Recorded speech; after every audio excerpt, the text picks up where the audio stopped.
Let's talk about the man of the moment. Everyone is talking about Geraint Thomas. When the race started, no one gave him a chance. All eyes were on Chris Froome. Maybe because of the whole, well, a little doping scandal and all that around at that time. But somehow, when Geraint Thomas started, after winning first, second, third stage, we knew he was up for it. And Team Sky had to support him. At a point, everyone was talking about the fact that he could be the leader. I mean, let the other crop of guys from Team Sky support him and all that. But they didn't have a choice. They just had to let it be. And Chris Froome was favourite coming into it. If you check, Chris Froome had never done 2 Giro d'Italia and also Tour de France. Because of the whole issues, he had to do this. So not much in his legs, but then you have one man who was stronger, who had so much going on for him. He's really known for his crashes, right? Breaking up collarbones, pelvics, and finishing, crashing and continuing and all that. Valtteri Bottas should go and learn from this guy's copybook. You know, look, this is how you just come into it. Prior to this race, a lot of people were still saying that the team strategy favors the man you just mentioned. But look, Thomas had something else to say about it, and I'm happy it happens. Maybe we should just listen to him, how excited he was after the race. Be riding around wearing this, so it's stuff for dreams. He kisses here on the stage, Alexander Kristoff. Voilà, récompensé Thomas Dumoulin Froome. Et quelques photos évidemment à faire encore et toujours pour ceux qui voudraient immortaliser ce moment sur numérique. Voilà pour envoyer bien sûr des photos dans le monde entier, la presse. All right, you would expect him to jump up, start screaming and shouting.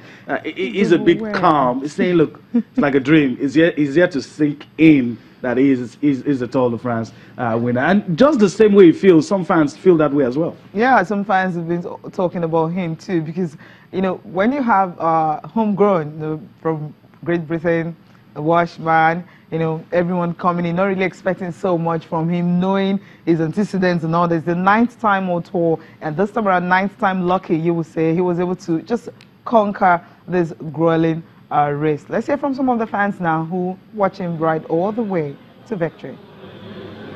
Absolutely, I think it's been fantastic to see Geraint Thomas up here, you know, a homegrown talent from the UK.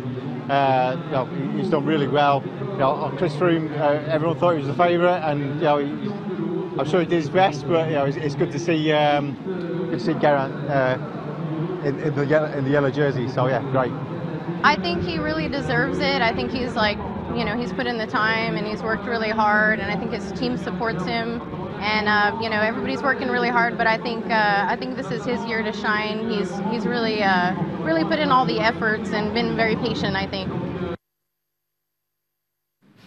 A patient guy, and finally he succeeded in winning it. Will he be able to continue with this? That's a big question. I mean, the last race when the wife had to, you know, flew in all the way from Great Britain right to France to actually watch him in the final.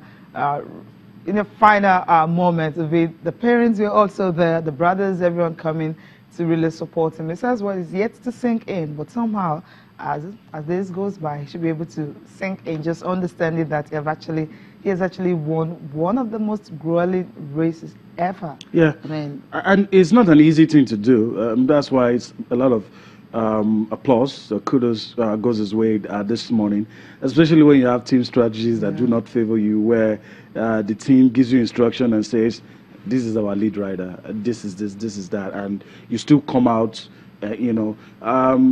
I agree with you that maybe Froome has been shackled a little with some of the controversies and the boos and everything. No matter how strong you are, those things do get to you. But for the man, Thomas, the man who everybody is celebrating and who's been famous for all the wrong things before, is very happy. But you know, he has to see himself on a whole different level. You know, has to start seeing himself, look at himself like those top guys, and sustaining this it's not easy.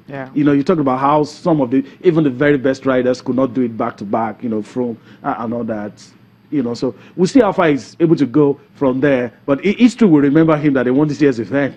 That's the most important thing. Whether or not there's going to be consistency, we do not know. Whether or not he gets back to the team and the team says, oh well, you've won, but we still stick with our, you know, strategies and whatever. I mean, you look at it, sometimes they get in a huddle, sometimes one person is in front to tire the other guy out. You know, sometimes the guys in the front don't even have an intention to win the race. No, they can't even win the race, but what they're doing is trying to lure someone out or get someone to make some mistakes so that the man in their team, it's a team game. It's a team game, even though individuals take the glory, but a lot of team strategies go into this. So we'll see. I mean, he's having his time under the sun, so we'll see what happens next. He's having fun.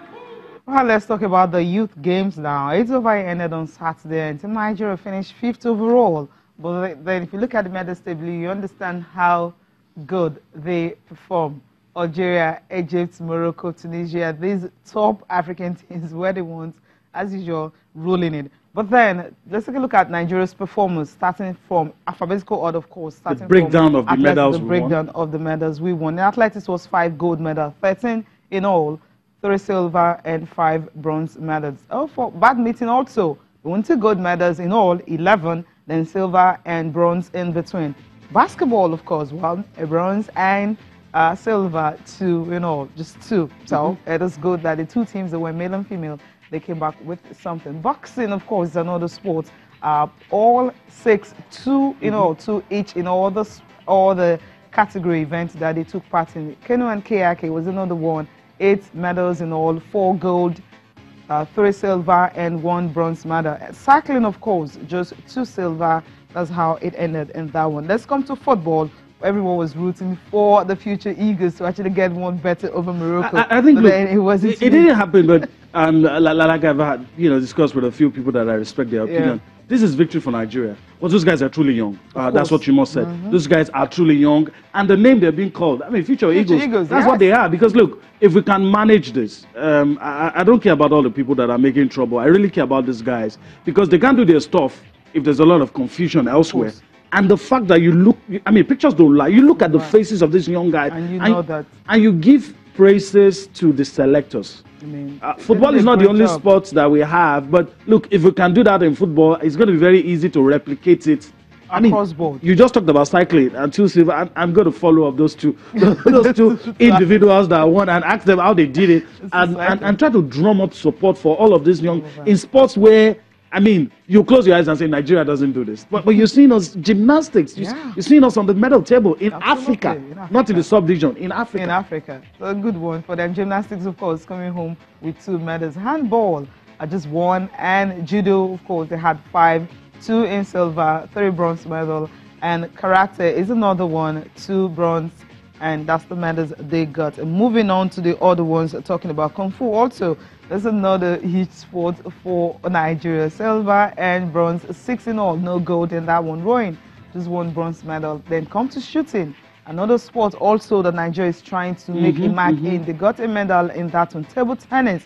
I mean, you would say this is a bit disappointing because we expected much from the table tennis stars, but somehow it was just 2 medals, silver and bronze. Taekwondo, of course, just 4, all bronze medals. And moving on to other sports, talking about where we really flex our muscles. Before we get to weightlifting, you have volleyball there. They got a good medal. And weightlifting, I mean, 12 gold medal in all, 18, 5 silver and 1 bronze. That's the king of all sport right here. Talking about the African Youth Games for Nigeria. Wrestling, we expected so much also from the wrestlers, but then they came home with 19. That's also close to what the weightlifters did.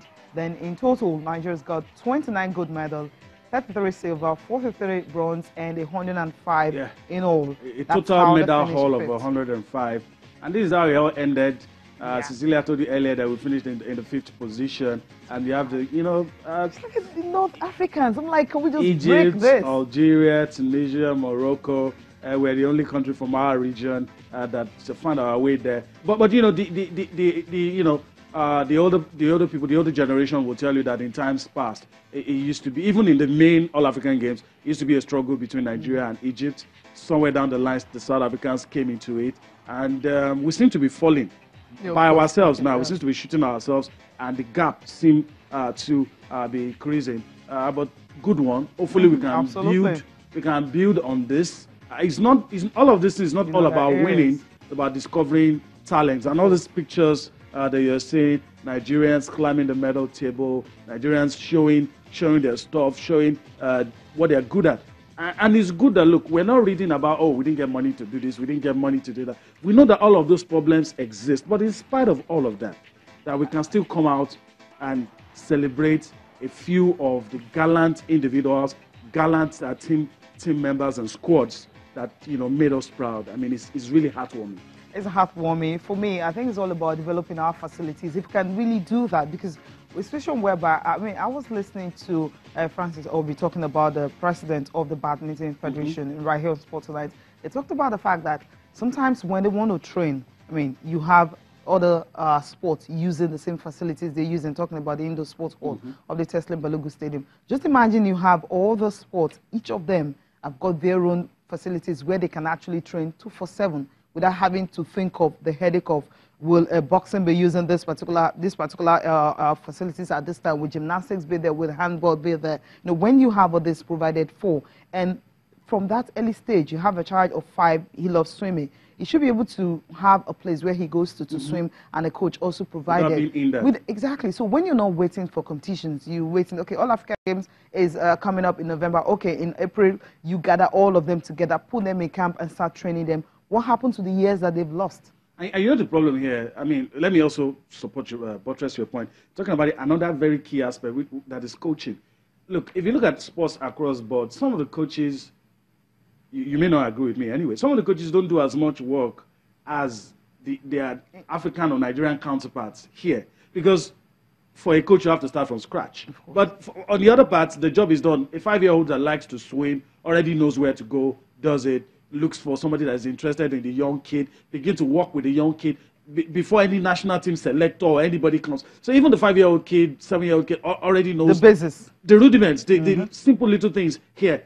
And okay, when the national selectors come, somebody that has been a parent, a guardian, or a coach that has been with the young lad, they pass information to each other. There's a dossier on the young kid. They know the age. They know the type of injuries that the young lad may pick up on the way. So the development is monitored. So what the national team coach does is to just leverage on all of those things that has been done. Not that you want to start from scratch.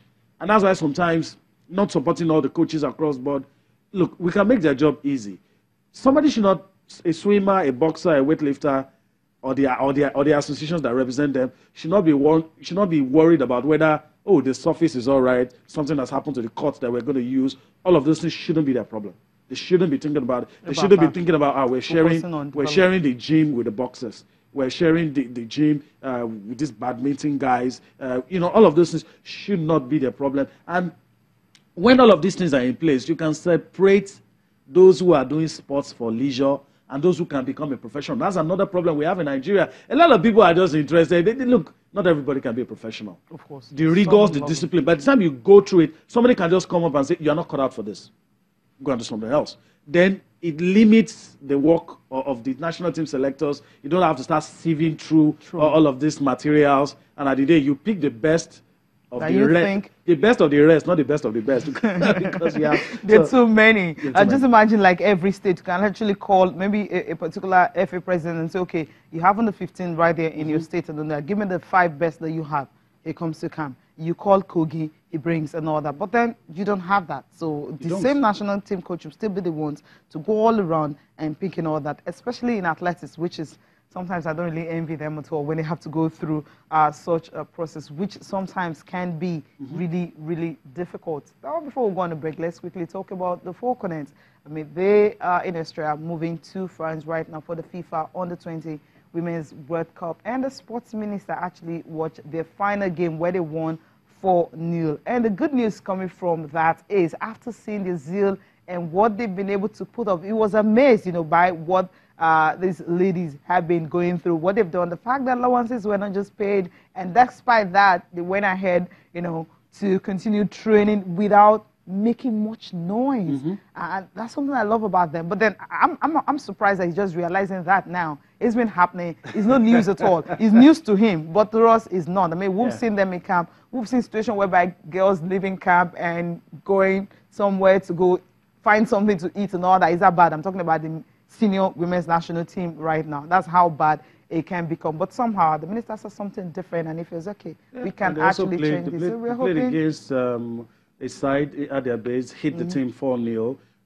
Good one for them. We'll see what happens I hope they get all the support they need in spite of whatever is happening. Yeah. I agree with you. Under circumstances that even cannot be mentioned, they tend to do well. So we're going to break now, and when we come back, we'll still be talking about the girls, also be talking about the CAF Confederations Cup, and a whole lot of sports this morning. Join us again.